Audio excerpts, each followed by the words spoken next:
Combien de cabinets t'as viré, entre guillemets? Je pense que j'en avais au moins une centaine. Ah oui. Et qu'en fait, ils faisaient une annonce avec assez peu de moyens, ils poussaient les CV, donc c'est quelque chose qu'on a fait très vite et très bien. Que le candidat vienne de l'annonce ou qu'on soit allé le chercher sur LinkedIn, pour moi c'est la même chose. À l'année, on est sur 3000 recrutements en France, un peu plus de 4000 en Europe. On est vraiment sur des gros volumes assez permanents avec peu de saisonnalité. Au début, on prenait des commandes par mail en disant j'ai besoin d'un gestionnaire à Annecy. Vous tapez Foncia sur Google, on a des notes absolument affreuses, mais comme tous nos concurrents, c'est un peu le secteur qui est comme ça, c'est un secteur qui est mal connu ou mal perçu. Je faisais 20 recrutements par an chez Spencer Stuart. Là, on peut prendre une journée, c'est ce qu'on fait. Un poste non pourvu, c'est vraiment des clients dont on s'occupe pas. Si on a 33% de turnover, c'est-à-dire que tous les 3 ans, il faut refaire tout, quoi. Vous mettez votre CV et après, c'est l'entreprise qui doit prendre le relais. C'est pas à la personne de remplir des formulaires à n'en pas finir, pas sur les niveaux de poste qu'on adresse. L'expérience candidat aussi, vos candidats seront vos prescripteurs. Ça, j'y crois beaucoup. Et donc, ça, faut bien travailler, ouais. Voilà, tout ça, la qualité, et tout se passera bien. Bonjour Geoffroy. Bonjour. Comment ça va? Ça va bien, merci. Super, on est ravis de t'accueillir avec Dorothée. J'ai fait ta connaissance grâce à Florent Le Tourneur qui t'a interviewé, je crois, l'année dernière dans son podcast. Donc, je le remercie pour la mise en relation. Ce qui était intéressant, effectivement, en tout cas, pourquoi est-ce qu'on avait envie de t'interviewer, c'est parce que tu as fait tes premiers pas en cabinet de chasse. Donc, tu es un ancien chasseur de tête, devenu aujourd'hui directeur de recrutement d'un grand groupe comme Emeria. Après un passage, effectivement, dans plusieurs entreprises françaises. Et aujourd'hui, je crois que tu pilotes une équipe de plus de 30 personnes en France et à l'international. Tu as un périmètre de plus de 3000 recrutements à l'année, ce qui est quand même pas mal. C'est vrai. Et je crois que tu as un budget qui tourne autour de 3 millions d'euros sur la partie, en tout cas, recrutement. Donc, on pourra y venir. Tu nous diras s'il a baissé ou pas cette année. En tout cas, voilà, c'est effectivement les raisons pour lesquelles on a voulu t'interviewer et avoir finalement un peu ton retour marché sur déjà comment est-ce que tu utilises un petit peu ce que tu as appris en cabinet aujourd'hui dans le cadre de ta fonction de directeur du recrutement. Et puis après, plus globalement, ta vision aujourd'hui sur les prestataires, partenaires externes qui sont spécialisés dans le recrutement. Parfait. Tout ce que tu as dit est juste, déjà, Génial. donc ça c'est parfait. Moi j'ai 37 ans, effectivement, je suis directeur du recrutement d'une entreprise qui s'appelle Emeria, dont le nom n'est pas très connu en France, c'est Foncia, qui est la marque la plus connue, donc c'est du service, avec, on a à peu près 10 000 en France, 15 000 en Europe, avec beaucoup de croissance, un turnover important aussi dans le secteur, ce qui fait qu'effectivement à l'année on est sur 3 000 recrutements en France, un peu plus de 4 000 en Europe, auxquels s'ajoutent en France à peu près 1 500 mobilités internes, donc on est vraiment sur des gros volumes assez permanents avec peu de saisonnalité. Et moi, ça fait 3 ans que je suis dans cette entreprise-là, qui est détenue par un fonds d'investissement, donc tout va quand même assez vite. Et on a une pression sur les coûts qui est assez importante aussi, forcément. On s'interrompt 2 minutes pour vous présenter Calent. Calent, qui est un outil de sourcing pour les recruteurs, qui est plébiscité par la communauté Headlinker et qui nous fait l'honneur d'être le sponsor de notre première édition de podcast. Calent, c'est un outil de sourcing assisté par IA qui permet très simplement d'identifier les bons profils dans une base de plus de 100 millions de candidats, mais également de récupérer leur numéro de téléphone dans plus de 80% des cas, de lancer des campagnes multicanales, mail, MP LinkedIn et même WhatsApp, et même d'intégrer les candidats directement dans la plupart des ATS. La liste s'allonge tous les jours. Bref, c'est un outil multi-usage, très simple d'utilisation, qui est encore une fois plébiscité par la communauté Headlinker et qu'on ne saurait trop vous recommander. Et moi, mon métier d'origine, comme tu le disais, c'est la chasse de tête de dirigeants, parce que moi, je viens des cabinets donc plutôt spécialisés sur des postes à partir de 150 000 ou 200 000 euros de salaire. J'étais chargé de recherche, comme on dit à l'époque. Et j'y suis arrivé un peu par hasard, parce que moi, je viens pas d'une famille du tout qui est dans le monde de l'entreprise. Je suis plutôt une famille qui est de fonctionnaires. Mon père était éducateur, mon frère est agent des impôts, ma mère était au Sympa, foyer. ça. Donc on a chacun a suivi sa voie en tout cas. Et donc moi, j'ai fait une école de commerce pour me laisser les portes ouvertes un peu comme tout le monde. Et puis je suis arrivé un peu par hasard parce que j'aimais bien le contact humain d'un côté, le business de l'autre, et finalement le recrutement et en particulier l'approche directe correspondait bien à ça finalement. Donc je me suis lancé au hasard en stage de fin d'études dans un cabinet qui s'appelait Grant Alexander, qui s'appelle toujours Grant Alexander. Donc là, c'était vraiment à l'ancienne avec scénario au téléphone pour passer les barrages secrétaires, etc. Et puis après, je suis allé dans l'executive search, dans 2 cabinets principalement, Amrop et Spencer Stuart. On est sur une vingtaine de recherches par an à peu près, tout secteur. Moi, c'est ça qui m'intéressait aussi. J'étais très généraliste. J'ai travaillé dans l'édition, le luxe, les services financiers, l'assurance. Et ça m'a permis d'avoir une culture générale déjà en business, ça qui est toujours utile aujourd'hui, qui permet de passer d'un secteur à l'autre comme j'ai pu le faire. Et puis des méthodes aussi qui sont celles qui valent un certain prix, puisqu'effectivement, le leverage fee en cabinet chez Spencer Stuart, c'est 75 000 euros. Donc, il faut effectivement que le service qu'on fournit à nos clients vale ce prix-là. Donc, moi, j'ai fait ça pendant 5 ans. Puis après, je suis passé en corporate, donc chez RATP Dev, la filiale internationale du groupe RATP, pour lequel j'avais travaillé sur une mission chez Spencer Stuart. Et j'y suis resté 5 ans aussi. Donc là, je me suis occupé des postes en comité de direction dans les filiales. Donc, on opérait des réseaux de bus, de métro, de tramway en Égypte, aux Philippines, à Londres, en France, en dehors de l'Île-de-France aussi. Et tous les postes sièges dont j'étais responsable également. Premier niveau de management, j'ai une petite équipe à un moment donné, puis j'ai suivi mon DRH, le DRH en tout cas d'RATP Dev qui est devenu celui d'Emeria, et donc ça, c'était fin 2022, avec là pour le coup du recrutement de masse. Donc moi, c'est ça qui m'intéressait aussi, sans connaître du tout, puisque là effectivement, je faisais 20 recrutements par an chez Spencer Stuart. Là, c'est 20, c'est prendre une journée, c'est ce qu'on fait globalement, en tout cas en France. Et donc voilà, changement complètement de dimension, de paradigme, mais même d'approche métier, même si fondamentalement, tout ce que j'ai fait est quand même, il y a un vrai fil rouge, et je pense qu'on va en parler, mais voilà, il n'y a pas non plus de rupture entre l'executive search, comme j'ai pu le pratiquer en étant chargé de recherche, et puis aujourd'hui, sur du recrutement de masse. Et la différence, c'est que j'ai une équipe assez importante à manager, répartie sur toute la France et dans les différents pays dans lesquels nous sommes en Europe. Donc voilà, forcément, c'est cette articulation-là qui est différente. La nature du métier et le niveau de service à apporter. Et évidemment, pas celui de l'executive search avec le temps qu'on pouvait y dédier, mais en tout cas, reste quelque chose d'analogue à ce que j'ai pu connaître quand j'étais en début de carrière. C'est super intéressant. Et comment puisque tu rentres en stage d'études chez Grant Alexander, Oui. Comment tu découvres cet univers ? Je pense que je l'ai découvert dans mon stage précédent chez Total, où je faisais plutôt de l'administration RH, donc qui ne m'avait pas plu du tout. Et je pense que la seule dimension des RH que je n'avais pas vue, c'était le recrutement. En fait, c'est un peu par la négative que je suis allé vers le recrutement. Il y a plein d'autres métiers, je pense, comme le campaign ben que je ne connaissais pas, qui m'auraient peut-être intéressé. Et finalement, le recrutement, c'était là où il y avait aussi des offres de stage assez facilement, pour le coup. Donc, c'était vraiment en postulant, en faisant des rencontres. Et très vite, ça m'a plu tout de suite parce qu'on est dans le contact. Donc moi, j'aime bien ça. Je suis quelqu'un qui contrôle beaucoup aussi, qui organise beaucoup. Et là, finalement, c'est beaucoup d'organisation, beaucoup de process et à la fin, un impondérable parce que c'est de l'humain. Donc, on ne peut pas évidemment tout maîtriser. Donc, cette combinaison-là m'a bien plu. Et me tourner vers l'executive search, ce n'était pas forcément par snobisme ou pour me dire que je faisais des gros postes, entre guillemets. Ça ne m'a jamais trop fait rêver. Mais c'est beaucoup plus business. C'est-à-dire que quand on est sur de l'executive search, on doit s'intéresser non pas à cocher des cases sur le parcours des personnes, mais à être capable de parler d'une entreprise qu'on ne connaît pas parce qu'on n'y travaille pas, mais de parler de sa trajectoire stratégique, financière, business, vraiment, connaître ça, être capable de faire passer ce message-là et s'intéresser de la même façon quand on est sur des postes de C-level au business dans lequel la personne opère. Donc, de devenir un peu sachant sur plein de secteurs, c'est ça qui me plaisait bien. Ouais. Mais du coup, le quotidien, tu dis c'est le même métier.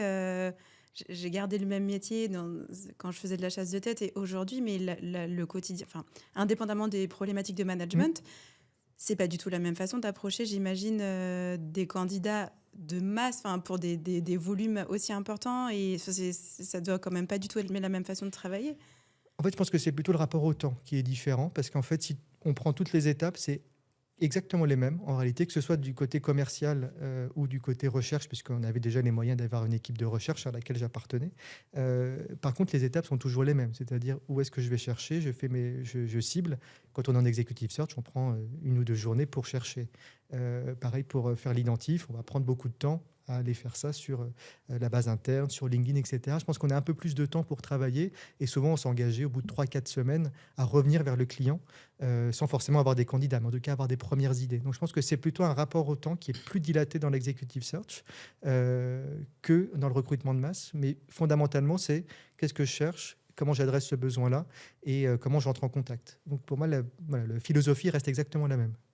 Ok, mais chez Foncia, du coup, c'est pas plutôt par annonce ou par... Si, exactement. Mais C'est parce que dans plutôt par l'executive annonce. search, c'était vraiment plus de la chasse. Et du coup, là, Ouais. vous chassez aussi des profils pour Foncia? Un peu. En gros, je pense qu'on a à peu près 80% qui vient de l'annonce. Donc, ça reste vraiment quand même notre canal principal. De réactiver des candidats aussi. On a fait les statistiques l'année dernière. Il y avait à peu près un candidat sur deux qu'on connaissait déjà, qui était déjà passé dans notre base. Donc, voilà, de réactiver, ça marche bien. Les CV Tech fonctionnent extrêmement bien chez Foncia. On est sur des niveaux de poste entre 25 000 euros et 40-45 000 euros de salaire à peu près. C'est le très gros de notre panier. Et puis après, il y a effectivement un peu d'exécutif, d'approche directe, en tout cas en complément. Mais fondamentalement, que le candidat vienne de l'annonce ou qu'on soit allé le chercher sur LinkedIn, pour moi, c'est la même chose. Pour moi, je n'ai jamais été sur la logique, et c'était vrai en cabinet aussi, de dire parce que la personne est en poste, elle sera meilleure que par quelqu'un au chômage, ou parce qu'il a répondu à une annonce, c'est quand même moins bien que quelqu'un qu'on a approché. Pour moi, c'est du data management. Et donc après, c'est plutôt comme ça qu'il faut voir comment est-ce que je l'adresse. Je sais que pour un poste de chargé de relations clients à Toulon, une annonce suffira et sera très bien. Pour un poste peut-être de gestionnaire copropriété à Annecy, il faudra faire un petit peu d'approche. C'est la stratégie de recherche qu'on va mettre en place qui va être un petit peu différente de l'executive search, mais finalement, ça reste une stratégie de recherche à bâtir et à mener. Un brief, une stratégie de recherche et du contact, finalement, ça reste quand même très vrai. Ok. Et quels sont les profils que vous êtes les plus amenés à recruter? Chez Foncia, aujourd'hui, Oui. si je prends que Foncia, Oui. il y en a deux principaux. C'est les gestionnaires de copropriété. Donc là, on est vraiment sur du marché de niche, puisque c'est un métier qui est peu connu, que peu de monde fait, où les gens sont extrêmement sollicités pour faire ce métier-là. Et puis, les autres, c'est les consultants immobiliers. Donc là, c'est vraiment des vendeurs VRP qui vont vendre des maisons, des appartements. C'est des indépendants ou ils sont en CDI? Nous, c'est que des CDI. On a un petit peu d'indépendants, mais c'est que intégré. Il n'y a pas de franchise. Et c'est que en CDI. Et sur ces profils-là, c'est beaucoup de retours annonces aussi, ou vous êtes amené du coup à les approcher, pardon? Je pense que les ratios que j'ai donnés là restent vrais Ouais, pour ces d'accord. métiers-là aussi, sachant qu'en copropriété, on a l'avantage d'être très connu, d'être la référence quand même sur le marché, alors avec une image de marque qui est variable d'un endroit à l'autre, mais qui est quand même la grande référence. On a un peu une académique compagnie pour quand même ce métier-là. Le coup de tampon Foncia fait que voilà, vous avez fait de la copro, parce que c'est des lots toujours des clients assez difficiles, des lots assez gros, des volumes assez importants. Donc voilà, quand vous êtes passé par là, il y a toujours ce côté un peu comme l'audit, ça va bien pour la suite de sa carrière. Donc on attire aussi comme ça, clairement. Et sur les consultants immobiliers, alors la concurrence est très différente, parce que là on va être en face de Century 21, La Forêt, qui sont beaucoup plus gros que nous sur la partie commerciale. Mais on a pour le coup plutôt très bonne réputation, et nous, ce qu'on va vendre, c'est la taille du groupe, c'est aussi le fait il y a un portefeuille client qui est déjà prêt à être travaillé. Donc ça, pour le coup, c'est plutôt attractif, et surtout que nous, on fait le pari de se dire, si quelqu'un fait 80 000 euros à la concurrence, il fera 120 ou 150 000 euros chez nous, parce qu'on a plus de moyens aussi, parce qu'on a plus de clients qui attendent à travailler. Donc on arrive plutôt bien à vendre ça, et la marque est tellement connue qu'effectivement, ça attire assez naturellement. Ce qui fonctionne bien, par contre, et c'est pour ça qu'on met beaucoup d'attention sur l'expérience candidat, ça c'est vrai de l'executive search aussi, c'est que les gens, on les recroise beaucoup, et surtout tout le monde se connaît. Donc effectivement, on est plutôt sur souvent de la réactivation. On n'a personne à qui apprendre ce qu'est l'entreprise. Sur les fonctions corporate et Meria, on doit raconter l'histoire, et c'est souvent plus facile en réalité. Parce que Foncia, ils arrivent de toute façon avec une connaissance, et c'est vrai dans les autres pays aussi dans lesquels on est, c'est exactement les mêmes problématiques. Ouais, c'est intéressant parce que quand tu quittes l'exécutive, tu gères une petite vingtaine de postes à l'année, et c'est déjà très bien pour l'exécutive. Tu arrives chez Emeria, tu as 3000 postes à gérer, à pourvoir. On en parlait la dernière fois. Pourtant, tu utilises aujourd'hui dans ton quotidien des méthodes que tu as apprises en cabinet. Quelles sont ces méthodes et comment tu fais pour... Est-ce qu'il y a vraiment des grosses différences entre gérer 20 postes et 3000 postes à l'année, où tu vois plus de ressemblances, de similitudes? Moi, j'y vois beaucoup de similitudes. Voilà, pour moi, il n'y a pas de rupture complètement dans mon parcours. Par contre, c'est un rapport à la qualité et au temps qui est forcément un petit peu différent. Ça, c'est clair qu'on va forcément aller plus vite sur chaque étape. Donc, travailler en mode dégradé, comme on dit en transport, c'est forcément, on doit aller plus vite parce qu'on a time to hire un mois, nous, c'est ce qu'on s'est fixé, on y arrive, et qu'on est sur une activité de service, donc il faut aller vite parce que un poste non pourvu, c'est vraiment des clients dont on ne s'occupe pas. Donc pour le coup, on a quand même ce rapport au temps qui est très différent. Après, en termes de méthode, ce qu'on a mis en place, par exemple, mais ce qui n'était pas du tout dans les mœurs, c'est qu'on fait des vrais briefs de poste maintenant, même si c'est au minimum par mail, mais c'est encore mieux au téléphone. Alors, au début, on prenait des commandes par mail en disant « j'ai besoin d'un gestionnaire à Annecy ».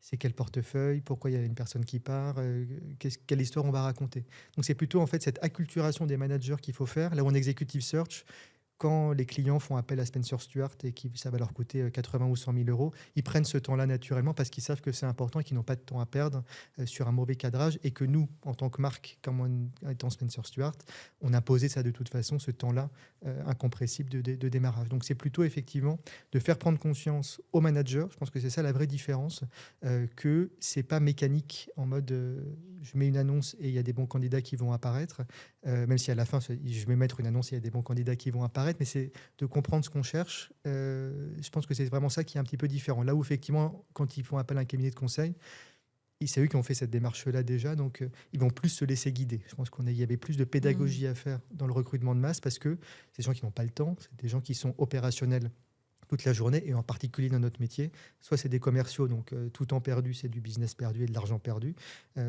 Et puis en gestion de copro, c'est quand même un métier très particulier où on gère des problèmes toute la journée, des âges et le soir. Enfin, voilà, on n'a pas non plus trop de temps à dédier à autre chose que le cœur métier. Je pense que c'est vraiment ça la différence. Sinon, en termes de méthode, une autre différence aussi, c'est que chez Spencer Stuart, par exemple, ou dans les autres cabinets d'exécutifs, on n'est pas payé pour trouver un candidat. Je pense que ça, c'est intellectuellement très très différent de ce que je peux connaître là aujourd'hui. C'est qu'effectivement, dans les cabinets d'exécutifs, notamment les 5 grands, vous êtes payé à 0, 30 et 60 jours. C'est-à-dire qu'au bout de 60 jours, vous avez votre mission qui est terminée, que vous pourvoyez ou pas. Et d'ailleurs, il y avait à peu près un peu plus d'un tiers des postes, des recherches qu'on ne terminait pas parce qu'ils trouvaient en interne, parce qu'ils connaissaient quelqu'un, parce qu'ils voulaient juste aller voir le marché finalement, et que ce travail-là a servi à leur faire prendre conscience qu'il y avait des gens bien en interne. Donc, mais on était dans une approche de pur conseil. Je pense qu'il y avait vraiment cette approche-là qui est un peu qui sert encore aujourd'hui aussi dans le recrutement de masse, c'est de dire voilà, on va travailler ensemble pour trouver la bonne solution. C'est peut-être une cooptation, c'est peut-être de l'interne, peut-être qu'il n'y a pas vraiment de besoin, et on n'est pas payé pour recruter. Je pense que ça, c'est vraiment une culture que j'essaie de donner à l'équipe et aux managers aussi. Moins il y a de turnover, moins on travaille, mieux c'est. Pour le coup, ça veut dire que la boîte va bien. Si c'est pour faire 10 recrutements au même endroit la même année, c'est pas bon signe. Ça nous fait travailler, ça me ferait un ETP de plus dans l'équipe, mais c'est pas pour ça qu'on travaille. Donc je pense qu'effectivement cette approche-là, elle est un peu différente dans le recrutement de masse parce que c'est moins l'image qu'on en a, et c'est le donneur d'ordre, le manager, attend vraiment un besoin très concret qui est très clair dans sa tête et attend qu'on lui fournisse directement la solution comme un ticket informatique, quoi. C'est intéressant. Et comment vous êtes structuré en interne sur la partie recrutement? Et d'où viennent tes recruteurs?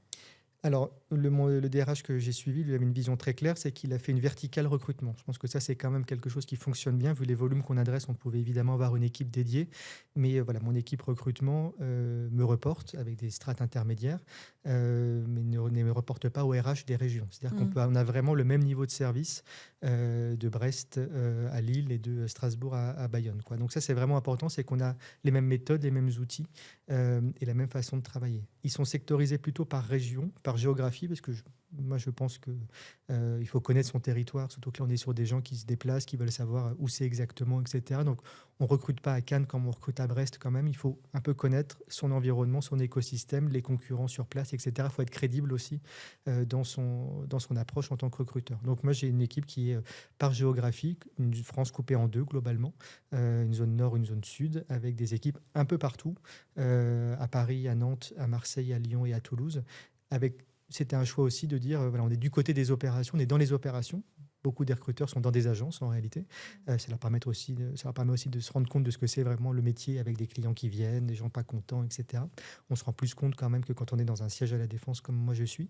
Et donc on s'est organisé avec des gens vraiment experts et dédiés vraiment au recrutement et à l'intégration. En fait, on a vraiment toute cette amplitude-là. Et en termes de profil, moi, je me suis entouré de gens qui venaient que du recrutement, enfin, qui n'étaient pas des RH ratés, quoi, pour le coup.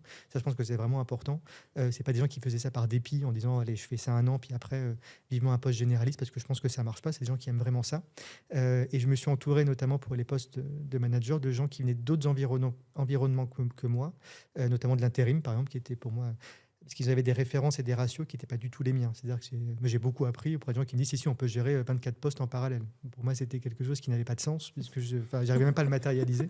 Mais on m'a dit que c'était possible. J'ai dit d'accord. Et donc, on s'est organisé comme ça. Et puis des profils plutôt juniors aussi. Puis moi, je reprenais une équipe qui était là de toute façon aussi, avec certaines venaient du cœur métier de l'immobilier. Et plutôt des profils qui sont un peu montés, parce que vu les volumes qu'on adresse, les niveaux de poste, c'est pas forcément un métier qu'on fait 30 ans de production pure. Et donc, en tout cas, vraiment des gens qui aiment ça et qui trouvent de la valeur dans le recrutement et qui sont intéressés par les sujets d'outils, les sujets de briques de poste, etc. Vraiment sur cette noblesse-là du métier, quoi. Et tes équipes de recruteurs gèrent combien de postes en moyenne ? Alors en parallèle, ils sont entre 18 et 25. C'est calculé comme ça. Donc à l'année, ça doit faire entre 150 et 170 CDD inclus, parce qu'on a des gros volants de CDD de remplacement. Donc c'est comme ça qu'on l'a calculé pour que ce soit assez juste. Certains en ont un peu plus parce que on peut mutualiser, notamment sur l'Île-de-France. Quand vous appelez un gestionnaire copro qui veut bouger, vous savez que vous allez le placer quelque part. C'est moins vrai dans des zones un peu plus rurales. Mais globalement, c'est comme ça c'est en volume, en parallèle de postes à gérer, sachant qu'on est sur des temps de 1 mois, en gros, de délai de recrutement. Donc, on ne peut pas dire qu'il y en a 10 que je ferme, 10 que j'ouvre. C'est quand même un flux qui est permanent. Et il n'y a aucune saisonnalité chez nous. Donc, on recrute vraiment de janvier à décembre, à peu près 150 ou 180 personnes tous les mois. Quand on est directeur du recrutement dans une société comme Emeria, comment on pilote le budget ? Alors le budget, moi en fait en arrivant, on était perfusé de cabinets de recrutement au succès. Mais vraiment, c'était quasiment 3 millions d'euros par an qu'on dépensait uniquement pour des cabinets qui passaient des annonces. Donc en fait, moi j'ai eu un peu ce trésor de guerre-là en arrivant, c'est de dire... Et c'était mon DRH, en fait, ça qui l'a positionné comme ça. Ce budget-là qui était éparpillé sur le réseau, on le reprend, on le centralise, on le diminue forcément parce il faut quand même faire des économies. On augmente un peu la masse salariale parce qu'il nous fallait des gens un peu plus cortiqués sur la partie recrutement dans l'équipe. Et après, avec ce qui reste, entre guillemets, en gros, j'ai à peu près 1,5 million de budget de fonctionnement. On fait tout, c'est-à-dire les systèmes, les job boards, les chasses, quand il y en a besoin. Et donc, et ça, il faut tenir ce budget-là. Donc après, comment est-ce qu'on fait ? On avait beaucoup investi la première année sur les job boards pour être visible. Un peu trop d'ailleurs, parce que j'avais trop mis sur LinkedIn, mais en fait, ce n'est pas notre canal principal d'acquisition. Et là, pour le coup, c'était un peu... ma juniorité sur le poste qui parlait aussi, c'est que moi je découvrais un peu. Donc moi mon réflexe c'était plutôt LinkedIn, donc on dit on va mettre de l'argent sur LinkedIn. Finalement c'est plutôt sur Indeed qu'il faut en mettre, c'est plutôt sur Hello Work, mais là pour le coup ça coûte toujours le même prix. Et beaucoup sur les systèmes. Moi on a beaucoup mis d'investissement et de temps sur les systèmes recrutement parce qu'il faut que ça tourne en permanence, on ne peut pas rater de candidature et il faut qu'on ait un ATS qui soit multimarque aussi parce que ça dessert tous les pays. Donc c'est vraiment ça qu'on a fait au début. Et donc on investit un peu sur l'humain et puis un peu sur quand même pas mal sur les systèmes et la visibilité. Et mécaniquement, on a fait baisser les coûts de chasse. Ça a pris 1 an globalement, le temps de montrer en fait aux opérationnels qu'on pouvait faire au moins aussi bien, voire mieux que les cabinets, parce que nous, on connaissait l'entreprise et puis on était beaucoup c'était du repeat business finalement en permanence par rapport à des cabinets qui, eux, faisaient du trading de CV, donc en fait poussaient des CV, des fois des CV de gens de Foncia pour Foncia, ce qui est quand même toujours assez particulier, aux opérationnels qui, eux, prenaient ce qu'il y avait parce qu'avant, il n'y avait rien. Donc c'est comme ça que donc, j'ai pu bénéficier un petit peu de ça et qu'en fait, la puissance de la marque, pour le coup, fait que il n'y a pas besoin non plus de trop investir en visibilité parce qu'on est sur un secteur plutôt de niche, qu'on est connu et que donc la marque attire assez fatalement des candidats.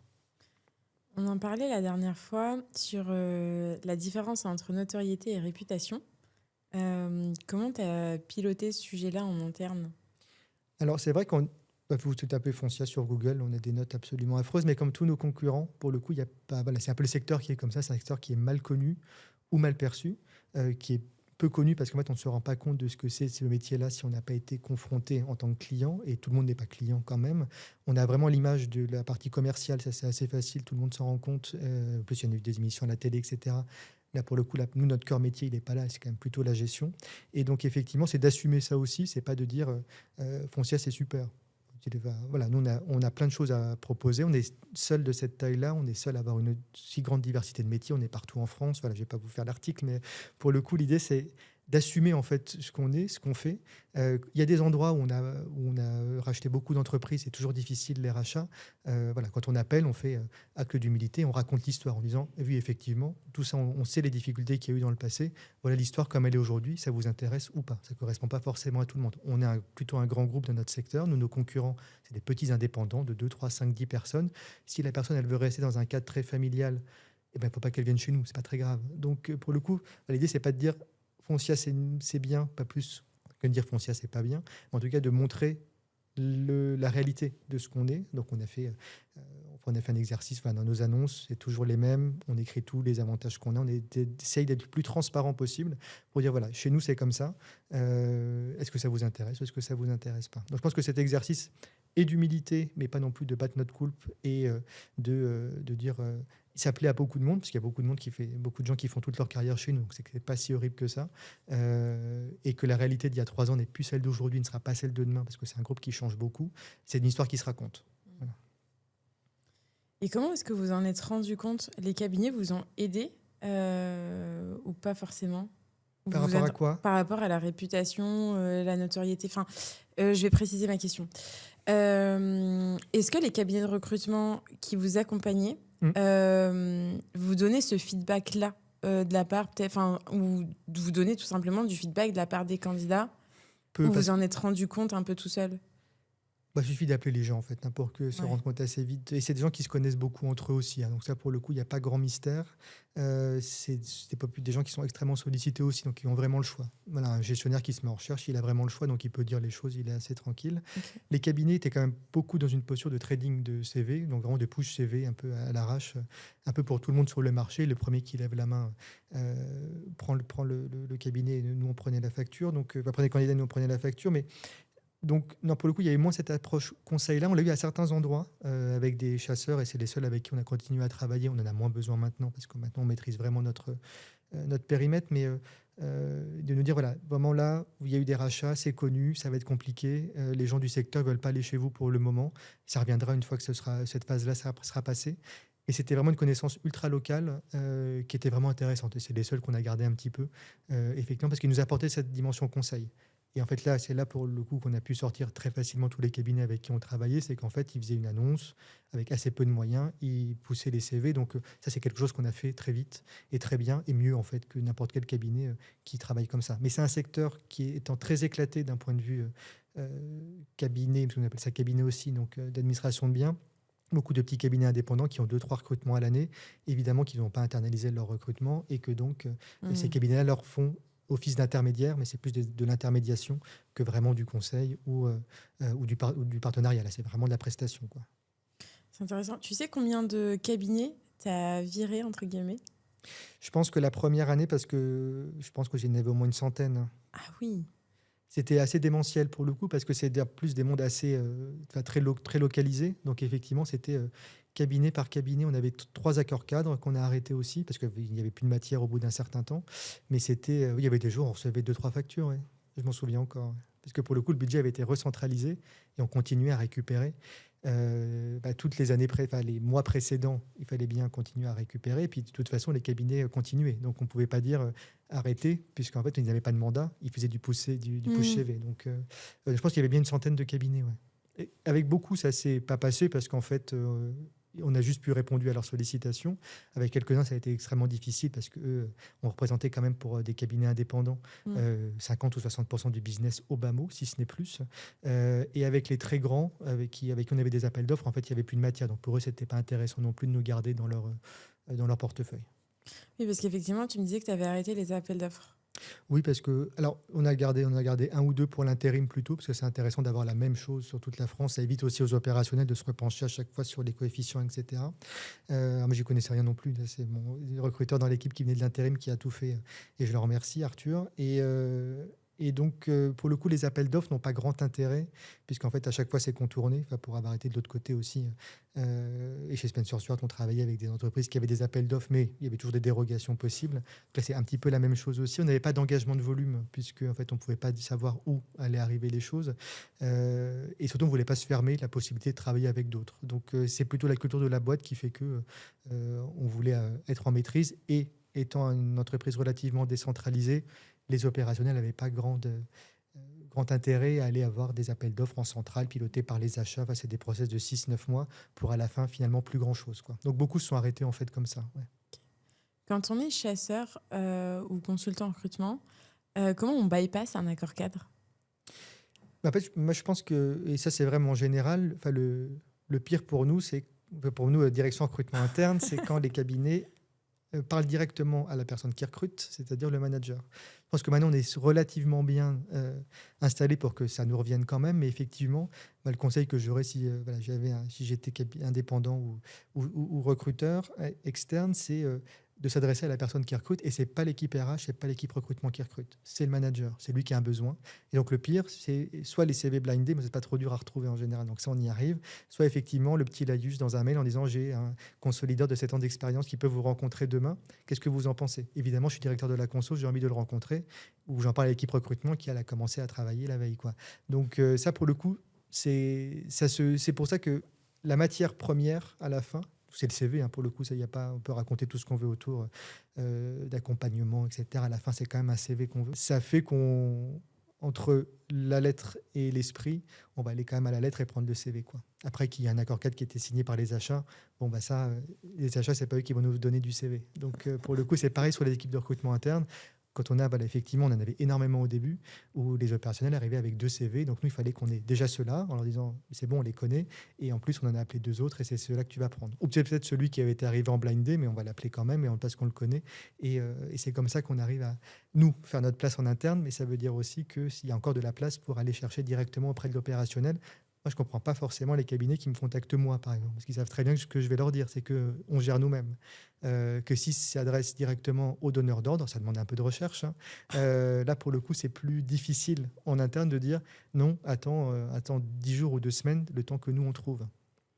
Donc en fait, tous les recrutements core business, c'est-à-dire sur la partie transactionnelle et la partie gestion, là où ça doit être extrêmement... D'ailleurs, il doit y avoir un turnover quand même assez important. Tout ça, vous l'avez très bien internalisé. Oui. Ce que vous continuez à externaliser un peu, c'est les fonctions plus siège ou... On garde quelques fonctions d'expertise, effectivement en IT par exemple, mais quoique maintenant ça se traite très bien par annonce en ce moment. Je pense qu'on a un marché qui est aussi un peu plus facile à gérer qu'il y a quelques temps. Que nous, on n'est pas... Alors ça, c'est une force qu'on a historiquement, c'est bien avant que j'arrive. On n'est pas très regardant sur les diplômes, l'âge, les gens au chômage, etc. Donc on n'a pas du tout ces barrières-là de dire il me faut quelqu'un qui est forcément Bac+5, qui est forcément qui soit en poste ou qui ait un parcours assez linéaire. Là, pour le coup, nous, au contraire, on va regarder vraiment... un peu le savoir-faire, et puis surtout si ça fonctionne bien, puis après on y va. Donc là, pour le coup, on a même moins besoin de cette approche-là. Là, on fait appel à des cabinets sur quelques fonctions d'expertise, les postes sur les métiers qu'on ne connaît pas encore. On a créé une direction service client. Là, pour le coup, c'était encore assez nouveau pour nous. Je pense que maintenant, on peut le faire nous-mêmes, mais voilà, quand c'est la nouveauté, on a besoin d'un cabinet qui va défricher un peu, qui va être meilleur que nous sur la matière en tant que telle. En immobilier, j'estime que là, on sait le faire. Avec les fonctions centrales, les contrôles de gestion, on sait le faire aussi. Et puis, les presse et les postes de comité de direction de filiales, notamment à l'international, où là, pour le coup, pour trouver un DAF en Suisse, là, pour le coup, il faut connaître le tissu suisse. Il n'y a pas de secret. Donc là, on externalise sans se poser de questions. Et en mettant les moyens qu'il faut avec un acteur local spécialiste. Et comment tu les trouves? Alors moi, je me demande beaucoup aux opérationnels, en fait, si eux, surtout en tant que candidat, ils ont eu des bonnes expériences avec des cabinets. Ça, pour moi, c'est la meilleure référence possible. S'ils me disent ouais, j'ai travaillé avec tel cabinet, quand j'étais candidat, j'étais bien traité, pour moi, c'est que c'est un cabinet qui est pro. Donc, moi, on a des postes en paye, par exemple. Je lui demande toujours avec qui elle aime bien travailler en paye. Voilà, je pense que c'est un des premiers biais. Et le deuxième, c'est plus à l'ancienne. Moi, je prends le magazine Décideur, quoi, puis je prends la liste et puis je vais regarder. Où je me renseigne, en fait, dans le monde du recrutement en demandant s'il n'y a pas quelqu'un qui connaît quelqu'un. Je trouve que ça marche bien. Et les cabinets avec lesquels, donc tu disais que tu continues encore de travailler avec quelques cabinets de chasse ou quelques cabinets de recrutement. Pourquoi tu les as gardés, eux? Moi, je les ai gardés quand ils étaient experts sur un domaine. Voilà, le super généraliste qui sait tout faire, pour le coup, moi, je pense, j'y crois pas, mais comme dans tous les métiers, il n'y a pas de raison d'être expert en tout. Donc, quelqu'un qui va apporter une idée et apporter une solution, en tout cas des propositions tout de suite. Et notamment dans les briefs qu'on fait avec les cabinets, moi je demande qu'ils fassent des profils de calibration, c'est ce qu'on faisait beaucoup nous en cabinet. Ils arrivent avec une shortlist de 4-5, des gens qui connaissent ou qui ne connaissent pas, qu'ils ont appelé ou pas appelé, peu importe, mais qui nous disent voilà, votre marché il va ressembler à ça, ça coûte tant, ça coûte tant, lui il sait faire ça, qu'est-ce que vous en pensez? C'est que déjà il m'apporte c'est pas encore une solution, mais au moins déjà des premières idées. Et ça me permet de cadrer sur l'idée. Une fois que si le brief est bien fait, après, c'est parti. Donc moi, j'ai gardé ces cabinets-là qui avaient une bonne expertise et qui étaient contents de travailler avec nous. Moi, je préfère plutôt avoir quelques cabinets pour lesquels on va représenter 10, 15, 20% du chiffre d'affaires, parce que je sais qu'ils vont être contents, plutôt que de prendre un cabinet de temps en temps échangé pour qui on va être la variable d'ajustement et qui va forcément moins mettre d'investissement sur notre entreprise. Ouais. Donc plutôt sur l'expertise en fait. Expertise et moi ce que je leur demande c'est qu'ils soient meilleurs que nous en fait, que si on peut faire ce qu'ils font on va le faire nous-mêmes, ça on a les moyens de le faire maintenant avec l'équipe qui est là, donc expertise et puis pas trop d'a priori non plus, c'est un secteur qui est plus complexe en fait qu'on peut l'imaginer et donc qui va nous apporter des idées que l'on n'aurait pas forcément eues et qui va pouvoir parler de nous aussi à des gens qui viennent d'autres secteurs, parce que de nouveau dans le secteur on est trop connu pour qu'il y ait quelqu'un d'autre qui raconte l'histoire. Pour le coup, c'est à nous de l'assumer, cette histoire-là. Et donc, qui puisse parler de nous et faire des ponts avec d'autres secteurs, quoi. Sans être trop créatif, mais d'aller chercher des gens dans l'intérim, dans la restauration, parce que c'est là où on a des passerelles assez faciles à faire, mais il faut aller chercher ces gens-là. Quand on vient de l'entreprise dans un autre secteur, c'est quand même un peu plus exotique. Donc, cette capacité à faire le lien, je trouve, est vraiment intéressante. Sans toi libre de ne pas répondre, mais tu peux nous partager les noms des cabinets avec lesquels tu travailles? Moi, je travaille bien avec un cabinet, c'était plutôt surtout les consultants d'ailleurs, plus que les cabinets, parce qu'en fait, je pense que c'est surtout les gens. En fait, c'est comme une vérité dans ce métier-là. Moi, je travaille bien avec Guillaume Lafay de Have You Met Simone, qui en plus fait des shortlists mixtes, hommes-femmes. Ça, c'est vraiment intéressant parce que ça force un peu à réfléchir. Et là, on a travaillé ensemble sur le recrutement de la directrice stratégie, typiquement un poste que j'aurais su faire moi en cabinet, mais c'était intéressant d'avoir aussi une vision un peu marché. Et parce qu'il s'est forcé à mettre une femme dans la shortlist, personne qu'on a recrutée, c'est la belle histoire, avait un profil un peu différent de la fiche de poste à l'origine. Elle ne cochait pas toutes les cases, ça c'était vraiment intéressant. Donc lui, il va nous pousser un petit peu là-dessus. Donc moi, je travaille essentiellement avec lui sur la France. Et puis sur l'international, c'est avec des cabinets Ambrop, chez qui j'ai travaillé, on travaille encore avec eux. Et puis j'ai en Suisse quelqu'un qui est devenu une amie, qui était ma première maître de stage, avec qui je travaille encore, Anne de la Roche-Brochard. Donc, et sur les postes aussi plutôt orientés banque qu'on peut avoir aussi. Donc c'est plutôt des personnes avec qui j'ai gardé le lien, et plus que des cabinets en tant que tels, effectivement. Tu ouvres parfois d'autres cabinets ou pas? J'ai pas eu le cas, tu vois, récemment. Par exemple, je pense parler du métier de la paye. Il y a quelqu'un dans mes équipes sur le même, Arthur, qui vient de chez Adecco Paye, donc lui, il les fait. Donc j'ai moins besoin d'avoir ça. Après, c'est vrai que sur certaines régions, dans le cœur métier, je pense à quelqu'un qui est à Nice, qui s'appelle Rélo, par exemple, qui est très expert, qui est très connu à Nice. Donc ça, c'est un bon ambassadeur. Donc je pense qu'on pourra peut-être faire appel à lui. Là, on a moins de besoins en ce moment, mais effectivement, je sais que c'est lui qui pourra parler de nous de la bonne façon. Donc on n'a pas trop d'a priori pour le coup. Il n'y a pas trop de dogmatisme sur le nom des cabinets. Ouais. En tant que directeur du recrutement, tu dirais que tu te fais prospecter combien de fois par semaine? Par semaine, je pense que c'est 3-4 fois, sachant que moi, en plus, j'ai fait le choix de mettre directeur recrutement et développement dans mon titre. Et alors, développement, c'est la foire aux coachs, aux solutions dans tous les sens. Donc, pour le coup, c'est 3-4 fois par semaine, je pense. Ok, tu peux nous parler un peu de ces approches de prospection? Alors, est-ce que c'est des approches écrites? Est-ce que c'est des approches téléphoniques? Il y a vraiment les deux, pour le coup. Je n'arrive pas à déceler de grandes tendances. Nous, on recrute beaucoup, on a beaucoup d'annonces ouvertes. Donc, c'est vrai que ça attire, je pense, aussi forcément l'œil, puisqu'on est quand même très présent. Et donc, il y a un peu de cold call, pour le coup, de cabinets qui appellent, et que je prends moi systématiquement, parce que pour deux raisons, c'est moins par politesse, et aussi parce que si je réponds pas, ils vont continuer à faire le tour, et donc ça finira par me revenir. Autant les gérer depuis le début. Et donc là, je suis plutôt regardant sur le fait qu'ils sachent quand même un peu ce que fait l'entreprise, parce qu'ils me disent que c'est de l'immobilier, et qu'ils sachent dire mon nom. Moi, c'est le seul critère que je donne de qualité, parce que je me dis, s'ils n'arrivent déjà pas à le faire avec moi, avec les candidats, ça va pas aller non plus. C'est quand même la moindre des choses, c'est quand même de pouvoir donner bien énoncer mon nom. Et puis par écrit, pareil, quand c'est un tout petit peu personnalisé, sans forcément me dire, voilà, je sais que vous travaillez pour Foncia, est-ce que vous avez des besoins? Et de nouveau, moi, j'ai pas forcément fait l'approche de dire, est-ce que vous avez des besoins? J'ai évidemment toujours des besoins, donc je peux ne répondre que oui, mais j'ai pas besoin d'accompagnement. Je trouve assez stérile. Pour le coup, je trouve plus intéressant quand ils disent, j'ai vu ce poste-là ouvert chez vous, j'ai des profils, est-ce que ça vous intéresse? Mais de nouveau, si j'étais eux, j'irais directement chercher chez le manager. Ouais, c'est intéressant. Ça t'arrive souvent d'avoir des managers qui te transfèrent un mail d'un cabinet parce qu'ils veulent rencontrer le candidat? Oui, mais en fait, alors soit c'est la première année, c'était, ils le faisaient ils les contactaient sans nous dire. Donc après, la deuxième année, c'était, ils nous disaient, et on devait retrouver à peu près le candidat. Maintenant, ils nous le donnent plutôt euh, par habitude pour se débarrasser du sujet. Mais effectivement, ça arrive régulièrement. Après, les cabinets se lassent un peu aussi, puisque comme ils voient bien Bien que sûr. il n'y a plus de business chez nous et qu'on a un terrain de chasse pour eux, hein, parce que ce que je leur disais aussi quand ils m'expliquaient que c'était pas normal qu'on arrête de travailler avec eux. Je savais très bien qu'ils prenaient des gens chez nous, puisqu'on voyait des fils de mails passer avec nos propres collaborateurs. Donc ça, effectivement, mais ça arrive assez peu. Moi, je suis assez surpris qu'on reçoive peu de sollicitations directement depuis les managers. Ou alors les managers ne s'en occupent pas, ce qui est possible aussi. Mais je pense pas, je pense qu'ils nous l'envoient. Ouais. C'est depuis le podcast, les gens savent que c'est plus la peine en fait. Mais je pense que là, je l'ai quand même bien dit partout.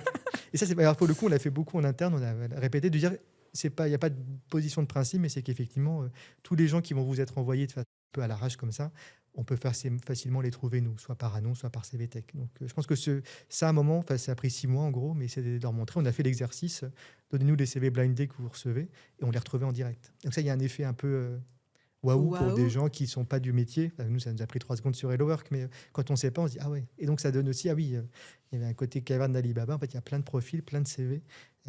Et donc, ça marche. Après, la confiance se crée, après, c'est bon. Et là, aujourd'hui, on n'a même plus le sujet. Sauf quand il y avait vraiment des coups de stress. Mais en fait, c'est plus des révélateurs d'une pression business qu'une défiance par rapport à l'équipe recrutement. Donc en fait, vous avez complètement transformé en 3 ans depuis ton arrivée la façon de recruter dans l'entreprise. Je pense sur les moyens, les méthodes, oui. Je pense que là où on doit aller maintenant qu'on est bien installé, c'est sur tous les autres sujets. Il faut qu'on choisisse bien, parce que là, on trouve la matière, mais je pense qu'il faut qu'on choisisse bien, non pas les gens qui en soi sont bons, mais les gens qui nous correspondent, parce qu'on est une grande entreprise, etc., par rapport à ce qu'il y a sur le secteur. Et puis qu'on aille chercher aussi sur la partie intégration, la partie mobilité interne, accompagnement de carrière, qu'on aille sur ces matières un peu plus soft, qui font aussi le recrutement, pour le coup, sur lesquelles on doit travailler. Donc, je pense que c'est surtout effectivement sur, en tout cas, la gestion, la gestion de la donnée, ça, pour le coup, de la matière première qui est vraiment le CV, ça pour le coup, il y a vraiment un avant et un après, honnêtement. Après, sur est-ce qu'on recrute bien, je pense qu'on peut, là, on est quand même encore au début on se pose, on se dit ce qu'on doit chercher. De mettre en place les briefs de poste, par exemple, j'y arrive pas partout, on n'y arrive pas partout, parce que c'est pas compris. Fondamentalement, pour eux, c'est du temps perdu, c'est un truc de process du siège, alors que le brief, pour moi, si le brief n'est pas fait, je ne sais même pas comment on travaille. Mais ça, typiquement, c'est quand même assez nouveau et ce n'est pas partout encore. Donc, parce qu'on fait par mail et que c'est la même chose qu'il y a 3 mois. Bon.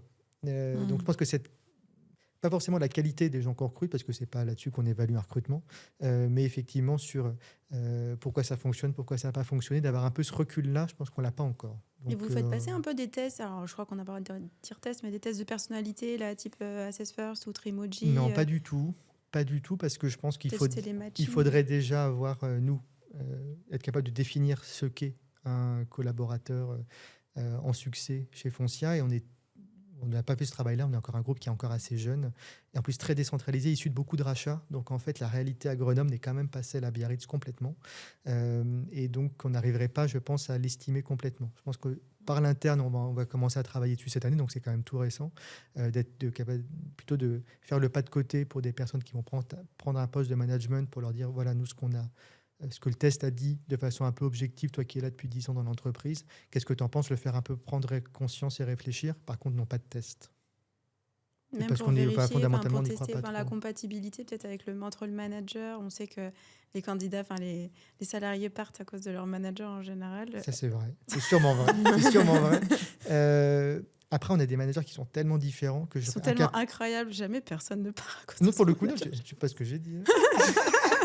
Sinon, on n'aurait pas 400 annonces ouvertes non plus. Mais non, pour le coup, les managers sont extrêmement différents l'un par rapport à l'autre. Donc, je pense qu'on aurait un peu de mal à avoir une matrice un peu identique à plein d'endroits. Et puis là, la semaine, dans 10 jours, quand on fait la première formation au recrutement pour les premiers managers, on en est là, en fait. C'est de dire c'est quoi un entretien.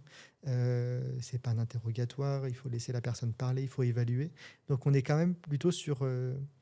c'est encore embryonnaire, en fait, cette culture-là du recrutement. Parce que je répondais à la question sur Est-ce que ça a changé? Oui, beaucoup, notamment sur, je dirais, tout le back-office et tout le recrutement pour le recrutement, quoi, pour la beauté du métier. Voilà. Je pense que dans la réalité, dans le quotidien de c'est quoi un recrutement, on est encore au début. Ouais. Oui, parce que finalement, tu shortlistes en fait comme en cabinet, 3 candidats, tu les envoies au manager et c'est lui qui choisit. C'est comme ça que ça se passe le process. En 3, c'est déjà beaucoup. C'est pour ça que je sais. Non, pas pour le coup. C'est. En fait, dans les 80% des postes, c'est des postes, voilà, de gestionnaire, d'assistant, etc. C'est effectivement l'équipe recrutement en premier qui passe après au manager. C'est le manager qui décide. Ok. Donc ça ressemble à ça. Après, c'est plus au fil de l'eau parce que c'est plutôt la culture aussi de l'entreprise. Donc il y a moins cette notion de shortlist. Ce qui fait des fois, ça, il y a des shortlists de 8-9 qui ne sont plus des shortlists non plus. Donc là, on essaye un peu de discipliner, mais parce qu'on n'a pas fait le brief au début, donc on ne sait pas ce qu'on cherche, etc. Donc on est encore sur une logique de professionnalisation, je pense, quand même, de la fonction. Même si aujourd'hui, en termes de CV, là, pour le coup, je pense qu'on est très bon. Ça a En toute bien humilité, progressé. mais je pense que là, franchement, on est bon. Ouais. Et vous avez des objectifs de, j'allais dire anti-churn, ça c'est la start-upeuse, mais de non, de ralentir le flux de démissions ou de rotation entre les... En fait, on s'est fixé des objectifs qui sont ceux du secteur. Quand même 25% de gestionnaires tous les ans qui bougent. Et les commerciaux, c'est pareil, c'est à peu près 25% parce qu'ils ne sont pas assez performants. Donc l'objectif, c'est d'arriver à peu près à ça, entre 20 et 25% pour chacun. Après, les situations sont très différentes d'un endroit à l'autre. Donc après, c'est plutôt des enquêtes, oui. On a une enquête collaborateur, etc. Il y a plein de choses comme ça. Mais oui, c'est un objectif pour le coup qu'on s'est fixé parce qu'à un moment, si on a 33% de turnover, ce qui est quand même le cas dans certains endroits où ça a été en tout cas sur le cœur métier, c'est-à-dire que tous les 3 ans, il faut refaire tout, quoi. Et donc, c'est quand même assez vertigineux. Donc, même en termes de business, c'est pas tenable. Donc, d'arriver à la norme du secteur, ça serait quand même bien, sachant que nous, étant beaucoup plus gros, ça tourne un peu plus parce que les gens viennent plus chercher chez nous et ça, c'est assez naturel aussi. On se rassure comme ça, en tout cas. Du coup, Geoffroy, on arrive sur la fin de l'interview. Est-ce qu'il y a d'autres éléments que tu aimerais nous partager? Ah, moi j'avais quand même une autre question qui Je veux me bien revient. parce que je savais pas quoi dire. Ok. Je sais pas si tu peux en parler, mais il y a une histoire de... Enfin, il y a des rumeurs d'IPO. Enfin, vous avez changé de directeur financier. Est-ce qu'il y a une IPO en place et si oui, est-ce que tu peux en parler? Je sais pas. Non, alors ça est-ce fait qu'il y a partie. Alors, on est détenu par un fonds d'investissement qui est un fonds suisse qui s'appelle Oui, Partners. tu as commencé. Donc, de toute façon, il y a un moment, il faudra qu'il sorte, parce que c'est le but d'un fonds d'investissement. Et que donc, après, il y aura 2 scénarios. Effectivement, soit on sera pas probable, quoi, soit racheté effectivement par un autre fonds d'investissement. Mais on est devenu très gros, donc c'est que des gros maintenant qui pourront nous racheter. Soit effectivement, un IPO, c'est possible, puisque le CFO qui va nous rejoindre bientôt, ça c'est dans la presse, là, je ne trahis pas de secret. Lui, il a déjà fait aussi, mais il a déjà fait des fonds, il a un peu tout fait. Donc, pour le coup, les champs des possibles, et je pense qu'il n'y a pas de décision qui a été prise encore, ça va être les conditions de marché qui vont faire que. Ok, mais du coup, ça devrait quand même impacter l'équipe recrutement, puisque j'imagine que il faut renforcer les équipes au niveau financier, au niveau... En fait, de ce que data, je comprends, de toute façon, oui. il y aura un peu une task force qui va se créer par nos investisseurs et c'est un peu ex nihilo finalement. Moi, c'est comme ça que je le comprends. Donc, ils vont avoir des experts ou des gens dédiés à ça. Après, on a un peu renforcé les équipes corporate développement, par exemple, stratégie aussi, compliance et tout ça, parce qu'en fait, c'est beaucoup ça. Si on devait être côté qui va changer la vie, c'est beaucoup plus de process et de normes qu'il faudra mettre en place. Donc, c'est plutôt la nature des profils qui s'adapte notamment sur les fonctions sièges et corporate qu'on a là depuis quelques temps, que des volumes en tant que tels. Comparé à ce qu'on peut gérer sur le réseau, il n'y aura pas de changement spectaculaire. Par contre, effectivement, la chasse du CFO, c'est pas moi qui l'ai menée, évidemment, mais ils ont pris quelqu'un qui avait tout à fait ces caractéristiques-là. On a eu d'autres recherches là récentes à la consolidation, au contrôle interne, avec des personnes qui avaient déjà l'expérience de différents environnements qui ne sont pas forcément ceux du foncier historique, ce qui est bien logique, quoi. Donc, ils ont déjà été recrutés, tous ces gens. Plutôt, c'est pas pour la le peine coup, de demander au cabinet d'aller vous...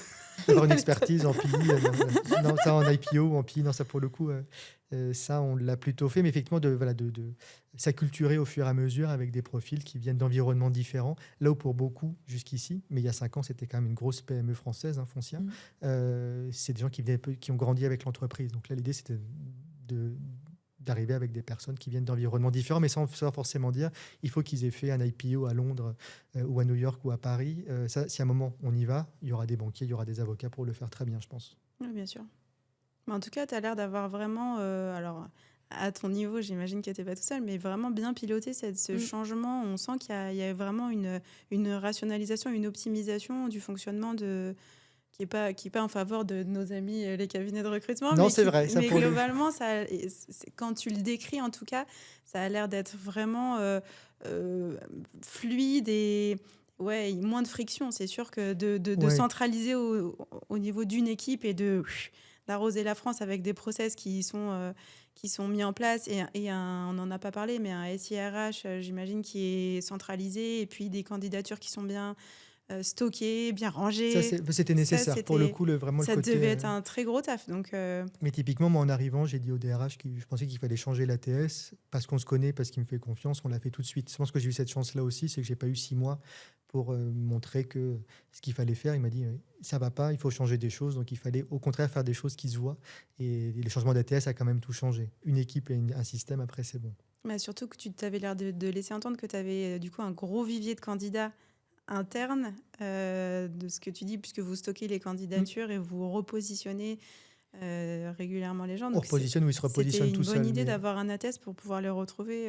Exact, mais c'était clé parce que je pense que sinon, enfin, on l'aurait fait, mais de façon plus laborieuse aussi. Et en termes de parcours candidat, je pense que c'est important que les personnes, quand on les recontacte, sachent que si elles ont déjà postulé 4 fois, qu'on puisse leur dire qu'on a vu qu'elles avaient déjà postulé 4 fois, qu'elles aient eu des réponses Ouais, négatives. c'est très Ça, qualitatif. c'est vraiment important. Même Mm. si c'est que par mail, évidemment, et que c'est automatisé, hein, on ne va pas faire des réponses spécifiques pour chacun. Mais voilà, qu'ils aient eu un parcours candidat correct, en tout cas, ça, c'est vraiment important. Ouais, ça a l'air fondamental. Tu en parles depuis le début de l'interview. Moi, j'ai beaucoup plus écouté que participé. Mais en tout cas, c'est le fil directeur. On sent que l'approche candidat, c'est vraiment quelque chose qui compte pour toi. Ouais, comme un client, en fait. Tout nous, c'est comme ça qu'on le positionne maintenant. Et en plus, c'est vrai que nos candidats sont aussi des clients, hein, potentiellement, parce que c'est l'avantage du B2C, c'est qu'ils ont peut-être eu une expérience, eux, en tant que clients. Et que c'est normal que quand ils postulent, ils aient une réponse et qu'on processe ça normalement, sans faire de la posture, de dire on va rappeler tout le monde. C'est pas vrai. Et ça, les gens ne s'attendent pas à ça. Mais qu'effectivement, ils aient en tout cas un retour. Et là, on va mettre différents niveaux de service en fonction du nombre d'interactions qu'ils ont eues avec nous. Mais voilà, je pense que c'est vraiment important et qu'on va mettre de plus en plus d'IA dans chacune des étapes de notre process, mais ça ne changera pas fondamentalement ça non plus. Si les personnes veulent une réponse, que ce soit un mail automatique ou une IA, ça ira très bien, et que le moment humain, il est avec le manager et c'est important, ou avec le recruteur et c'est important. Mais ça, et quand on a fait le parcours d'ailleurs, candidat, nous, ils postulent en un clic. Si on s'est collé sur ce que fait une commande Amazon. Enfin, on l'a assumé comme ça, en disant, voilà, vous pouvez commander sur Amazon en 3 clics. Je pense que c'est à peu près ça qu'il faut pour de vrai. Il faut que, si vous voulez mettre un CV, il faut savoir pourquoi. Vous mettez votre CV et après, c'est l'entreprise qui doit prendre le relais. Ce n'est pas à la personne de remplir des formulaires à n'en pas finir, pas sur les niveaux de poste qu'on adresse, pas sur les populations qu'on adresse et pas avec la concurrence qu'on peut avoir, notamment sur les fonctions cœur métier, quoi. Les candidats peuvent vous noter? Alors on a fait une sorte de sondage. On a pris tous les candidats qui avaient été processés, donc avec qui on était un peu avancé, donc soit par mail, soit par téléphone, soit par rendez-vous manager. Et on leur a fait un questionnaire en fait l'année dernière. Alors il y avait toujours les deux extrêmes, ceux qui étaient frustrés de ne pas avoir été pris. Donc il y a toujours cette déception-là. Ceux qui ne voulaient pas engager l'avenir et disaient, je trouvais ça super parce qu'ils continuent à postuler. Et puis effectivement la matière à l'intérieur était intéressante. Nous, on fait 100% des gens ont un retour. Donc ça, pour le coup, c'est balisé dans le système. Donc ça, pour le coup, on était assez tranquille. Par contre, c'est pas toujours extrêmement qualitatif. C'est là où on travaille cette année plus. C'est quand je me suis déplacé, j'ai pas le même retour que si j'étais juste refusé sur annonce, sur CV. Donc ça, pour le coup, alors c'est pas. Si on leur a demandé de noter d'ailleurs leur expérience candidat en général, on l'avait déjà fait sur ceux qu'on avait recrutés, mais bon, c'était forcément pas très très bien. et donc là, on a eu, je crois, 4 sur 5 ou un peu moins de 4 sur 5, c'était quand même pas mal. Parce qu'en fait, les gens avaient quand même eu un retour. Et le fait que quelques mois après, on leur fasse un sondage pour leur dire dites-nous comment ça s'est passé, je pense que ça a été bien perçu aussi. Et il n'y avait aucun cas où c'était vraiment pas normal ou limite. Le recruteur ne vient pas, le manager n'est pas là. Pour le coup, on n'avait pas ces cas-là. Donc je me dis, voilà, vu les volumes qu'on adresse, c'était quand même pas mal. Comment vous pouvez vous engager sur le fait que chaque candidat reçoive un retour? C'est géré par tes recruteurs? Tous, ouais. Ouais, ou c'est géré par un outil comme Yago, un truc comme ça? Non, pour le coup, non. Tout est géré pour nous en interne. Tout est dans le système. Donc, ils doivent traiter tous les CV reçus doivent être traités dans les 24 heures. D'accord. Donc ça, pour le coup, on sait qu'ils ont soit une réponse négative immédiatement, ce qui est le cas pour 90% des profils, et pour le reste, après, ils sont processés, donc contactés. Ils sont soit réponse négative, soit contactés. Et après, il faut juste bien s'assurer que quand la recherche se termine, et souvent, des fois, elle se termine par des mobilités internes, etc., ils ont quand même un retour. Et tout ça se trace dans le système assez facilement. Donc, ce n'est pas automatique, c'est toujours des actions humaines, mais tout se voit et tout est assez simple. On avait pris un outil qui nous permettait de traiter des volumes pareils. Super, franchement, merci beaucoup, Geoffroy. Merci. Ouais, c'était vraiment passionnant. Moi, j'ai trouvé ça génial. Ouais, moi aussi, on n'a pas l'habitude de parler à des RH internes. Donc, merci pour les dessous de la gestion des cabinets de recrutement. Les pauvres, j'espère, ne vont rien apprendre. Ça va les achever, je pense. Mais en tout cas, je pense qu'il faut quand même, ce qui rassure aussi par rapport au cabinet que vous pouvez avoir, c'est qu'il faut quand même avoir énormément de process, de systèmes, de moyens et puis d'ambition pour arriver à internaliser tout. Je pense quand même qu'il y avait un vrai besoin parce qu'on a des gros volumes, parce que j'ai un DRH qui a porté beaucoup la fonction, qui a pris que des experts comme moi sur ces fonctions-là. Donc, il n'y a pas beaucoup d'entreprises, je pense, qui sont quand même organisées comme ça. Donc, il y a quand même un espoir. Et il y a toujours de la place de toute façon. Moi, je suis convaincu qu'il y a toujours de la place. On a très bien entendu la dimension de conseil qui revient pour le coup dans tous les épisodes où en fait, chacun comprend que le recrutement, d'une manière générale, a vocation à tirer vers... de plus en plus de conseils, de plus en plus d'accompagnement et de proximité. Et c'est ce que tu as dit, c'est ce que j'ai entendu. Je pense que ça reste vrai. Et l'expérience candidat aussi, vraiment. Candidat aussi. Vos candidats seront vos prescripteurs. Ça, j'y crois beaucoup. Et donc, ça, faut bien travailler. Ouais. Voilà, tout ça, la qualité, et tout se passera bien. Merci beaucoup. Merci beaucoup. Merci beaucoup, et puis à très vite. À bientôt.